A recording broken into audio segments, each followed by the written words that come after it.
दोस्तों नमस्कार। आज पूरे देश की निगाहें मुंबई की ओर लगी हुई हैं। इंडिया अलायंस की बैठक जो होने जा रही है, ये तीसरी बैठक है।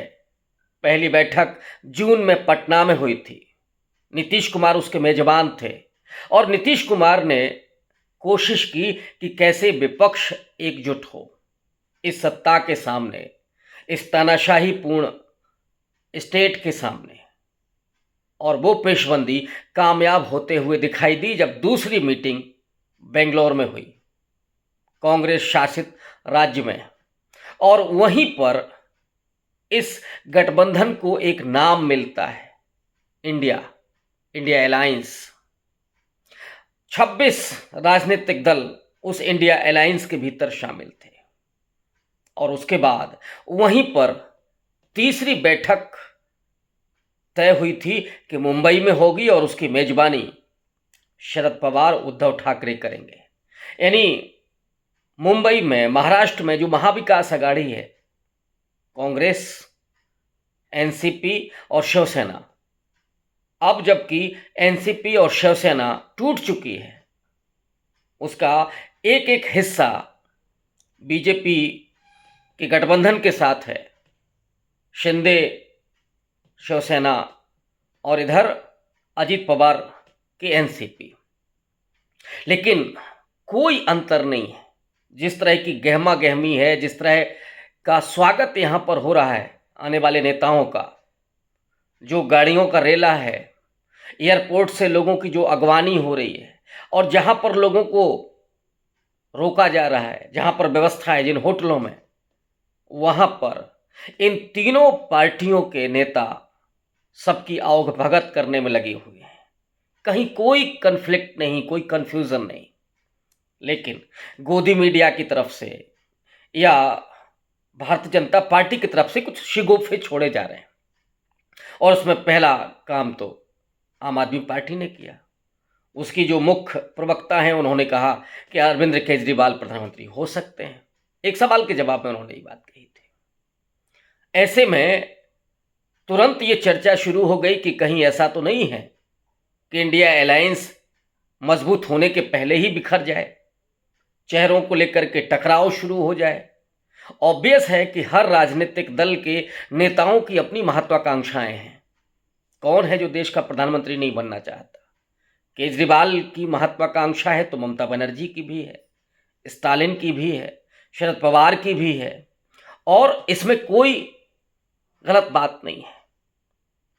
कल उद्धव ठाकरे ने प्रेस कॉन्फ्रेंस करके जिस बात को रेखांकित किया था, एक सवाल आया था कि चेहरा कौन होगा, कौन प्रधानमंत्री पद का दावेदार होगा। दरअसल ये सवाल क्वाइन किया जा रहा है बीजेपी की तरफ से। बीजेपी चाहती है कि किसी चेहरे को आगे किया जाए, और फिर उनको लगता है कि नरेंद्र मोदी तो महामानव हैं, इतनी ब्रांड छवि है, और उनके सामने कौन टिकेगा। तो ऐसे में उद्धव ठाकरे ने कहा कि नहीं, हमारे यहाँ जितने अनुभवी नेता हैं उनमें से बहुत सारे लोग प्रधानमंत्री पद पर पहुंचने की काबिलियत रखते हैं, बहुत काबिल लोग हैं, और इसमें कोई दो राय नहीं है।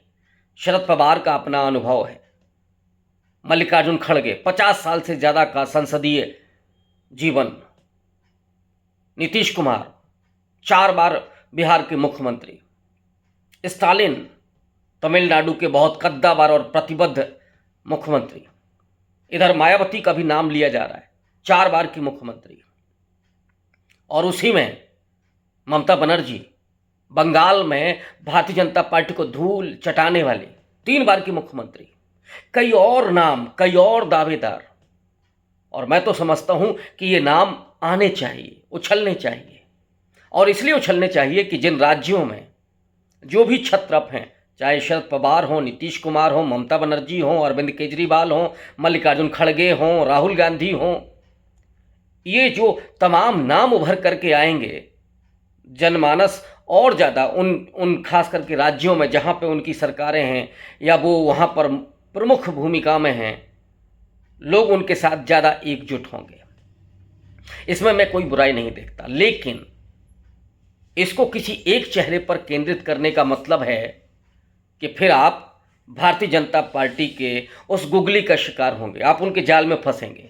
वो तो चाहते ही हैं कि बिना एजेंडा चुनाव चेहरे पर केंद्रित हो, लेकिन ये जो अलायंस है वो एजेंडे के साथ जा रहा है और केंद्रीय भूमिका उस व्यक्ति की है जिसने अपने आप को सत्ता से परे कर लिया है, जो सब कुछ सेक्रीफाइस करने के लिए तैयार है।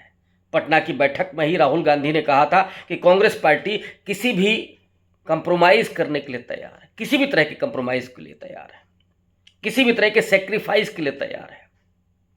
लेकिन जो तानाशाही सत्ता है, जो संवैधानिक संस्थाओं को ध्वस्त किया जा रहा है, लोकतंत्र का गला घोंटा जा रहा है और मीडिया तो चरण चुंबक हो गया है, वो घुटनों के बल बैठ गया है।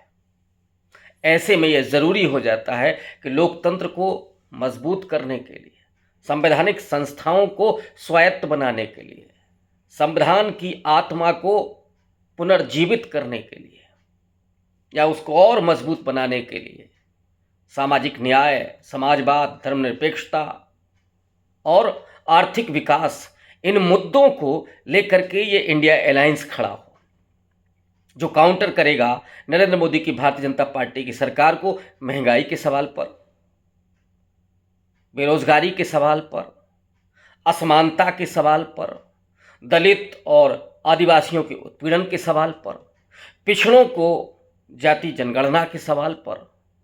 इन तमाम मुद्दों पर भारतीय जनता पार्टी आज बैकफुट पर है, घिरी हुई है, बुरी हालत में है और इसीलिए पूरा गोदी मीडिया, भारतीय जनता पार्टी का आईटी सेल, आरएसएस के लोग इस अलायंस को बदनाम करने के लिए या उनमें फूट डालने के लिए या कोई चेहरे को लेकर बात करने के लिए, बिना एजेंडे के किसी इशू पर खड़े होने के लिए, मतलब ऐसा इशू जिसके भीतर वो एजेंडा ना हो, मसलन चेहरा, इसके लिए वो उत्तेजित कर रहे हैं विपक्ष को। लेकिन विपक्ष बहुत गंभीरता के साथ, बिना किसी टकराव के एकजुट हो रहा है और ये जो आज की बैठक है वो उसका सीधा संदेश दे रही है। लेकिन एक सवाल अभी भी बना हुआ है कि जो अलायंस है उसका कन्वीनर कौन होगा, और कन्वीनर होगा तो कहीं वही चेहरा तो नहीं होगा, ये भी सवाल उठ रहा है। और कांग्रेस पार्टी की भूमिका जो सबसे ज़्यादा महत्वपूर्ण होने जा रही है, क्या उसकी अपनी दावेदारी नहीं रहेगी? मुझे लगता है कि कन्वीनर नीतीश कुमार को बनाया जाएगा, लेकिन एक और समानांतर पोजीशन मल्लिकार्जुन खड़गे की होगी। मेरा अपना अनुमान ये कहता है कि वो इस इंडिया अलायंस के अध्यक्ष होंगे, प्रेसिडेंट होंगे, चेयरपर्सन होंगे। एक दलित चेहरा चेयरपर्सन और एक ओबीसी का वो लीडर जो बिहार से आता है, सामाजिक न्याय की जमीन से आता है, वो कन्वीनर होगा स्पोक्स पर्सन के रूप में, क्योंकि जरूरी है कि इंडिया अलायंस का स्पोक्स पर्सन भी होना चाहिए। तो महाराष्ट्र से उद्धव ठाकरे को उठाया जा सकता है। इस समय उद्धव ठाकरे बहुत मजबूती के साथ बात रख रहे हैं, काउंटर कर रहे हैं बीजेपी को, तुर्की जवाब दे रहे हैं। या ममता बनर्जी हो सकती हैं, उनके ट्वीट कितने महत्वपूर्ण आ रहे हैं इस समय, लगातार वो घेर नहीं है। और उन्होंने नरेंद्र मोदी को धूल चटाई थी पिछले विधानसभा चुनाव में, जहां नरेंद्र मोदी ने सारी हदें पार की थी, चुनावी आचार संहिताओं की धज्जियां उड़ा दी थी, दीदी ओ दीदी, इस तरह की तमाम अपमानजनक भाषा का इस्तेमाल वो कर रहे थे। लेकिन ममता बनर्जी ने चुटकियों में नरेंद्र मोदी को बंगाल से बाहर कर दिया। वो ममता बनर्जी इस अलायंस की स्पोक्स पर्सन हो सकते हैं। एक समन्वय समिति बननी है, इसमें 11 मेंबर हो सकते हैं। अब 11 जो 26 दल हैं उनके तमाम, उसमें स्टालिन भी होंगे, उसमें मे बी ममता बनर्जी होंगी, शरद पवार की बड़ी भूमिका हो सकती है, अखिलेश यादव होंगे और आरजेडी लालू प्रसाद यादव पहुंच चुके हैं। वो एक मार्गदर्शक की तरह भूमिका अदा कर रहे हैं, एक पुरखे की तरह, लेकिन बेहद चेतना संपन्न, लगातार हमला करने वाले। और उन्होंने आते ही अटैक किया था नरेंद्र मोदी पर कि हम उनकी गर्दन पकड़ने आए हैं, गर्दन पकड़ करके उनको पराजित करेंगे। ये कुश्ती का दाव होता है। चित करेंगे नरेंद्र मोदी को तो वो लालू प्रसाद यादव, उनके बेटे तेजस्वी यादव, बेहतरीन उभरते हुए सामाजिक न्याय की राजनीति के यंग लीडर, बेहद संभावनाशील लीडर। तो ये, और अभी तो ये भी माना जा रहा है कि उसमें अकाली दल बादल भी जुड़ सकता है। इंडियन नेशनल लोक दल हरियाणा की बहुत महत्वपूर्ण पार्टी, वो भी इसमें आ सकती है। के चंद्रशेखर राव भी इसमें आ सकते हैं। मायावती को लेकर के लोग कयास लगा रहे हैं। हालांकि कल जो उन्होंने ट्वीट किया था कि हम दोनों पार्टियों से गठबंधन नहीं करने जा रहे हैं, लेकिन हम लोग जानते हैं कि बेहतरीन बार्गेनर हैं, वो एक कुशल रणनीतिकार हैं, दबाव बनाती हैं, उनको सीट ज़्यादा चाहिए और उनकी एक पहचान ही नहीं है, एक पहुंच भी है। वो तेलंगाना तक, वो चाहे महाराष्ट्र हो, विदर्भ के इलाके में बीएसपी बहुत मजबूत पार्टी मानी जाती है। मध्य प्रदेश में उसकी पहुंच है, राजस्थान में उसकी पहुंच है, पंजाब में, हालांकि वहाँ पर रिजल्ट नहीं आया बहुत लंबे समय से, उत्तराखंड में कुछ वोट बैंक उसका है, राजस्थान में। तो इन राज्यों में जहाँ पर बीएसपी की अपनी पहुंच है, थोड़ी बहुत पहुंच है, जो प्रभाव उसका है, उसका इस्तेमाल भी इस अलायंस में आगे चल करके हो सकता है। ये जो गोलबंदी हो रही है और उसकी केंद्रीय भूमिका में मैं फिर से नाम लूंगा राहुल गांधी का, जो एजेंडे पर, जो आइडियोलॉजी पर बहुत मजबूती के साथ संघर्ष करने वाला नेता है, जो डरता नहीं है, जो जूझता है और जिसने जन पक्षधर राजनीति बना कर दिया है। रामेश्वर से मिलना हो, या जो कल एक तस्वीर वायरल हो रही थी कि मल्लिकार्जुन खड़गे, जो आजकल कांग्रेस पार्टी के प्रेसिडेंट है, उनको बोतल खोल करके पानी भर करके देते हैं, जिनको युवराज कह के चढ़ाया जाता था, जिन्हें बदनाम किया जाता था।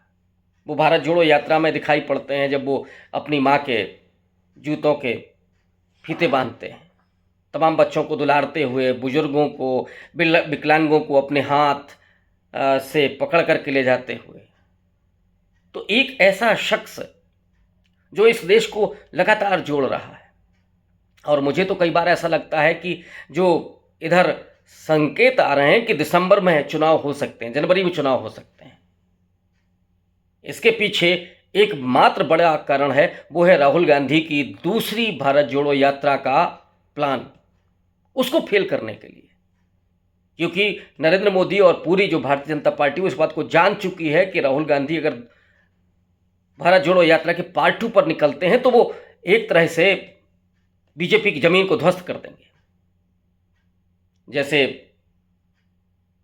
एक सेनापति, एक मजबूत व्यक्ति जब आता है तो वो अपनी आइडियोलॉजी से, अपने कामों से, अपने तमाम जनसंघर्ष के जरिए, लोगों के मिलनसार व्यवहार से, वो राहुल गांधी करते हुए दिखाई पड़े।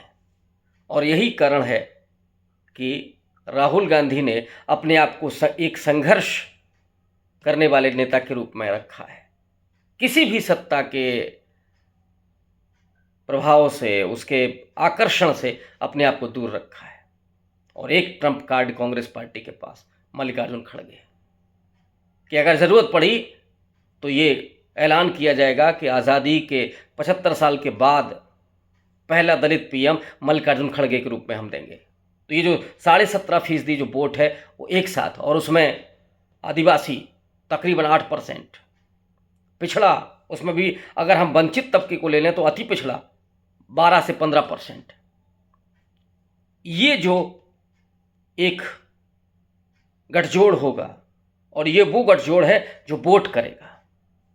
तो ये जो वोट का पूरा गठजोड़ तैयार हो रहा है मल्लिकार्जुन खड़गे के जरिए, या हो सकता है वो ट्रम्प कार्ड साबित होगा कांग्रेस पार्टी के लिए। लेकिन कांग्रेस पार्टी इसके लिए कोई न तो जल्दबाजी दिखा रही है और न ही उसके लिए बेचैन दिखती है, बल्कि वो सेक्रीफाइस करने के लिए, कंप्रोमाइज़ करने के लिए तैयार है। और इसीलिए नीतीश कुमार हों, शरद पवार हों, उद्धव ठाकरे हों, ममता बनर्जी हों, इवन मायावती के बारे में भी, स्टालिन हों, इन सबको जोड़ करके कांग्रेस पार्टी इस इंडिया अलायंस को नरेंद्र मोदी के सामने खड़ा कर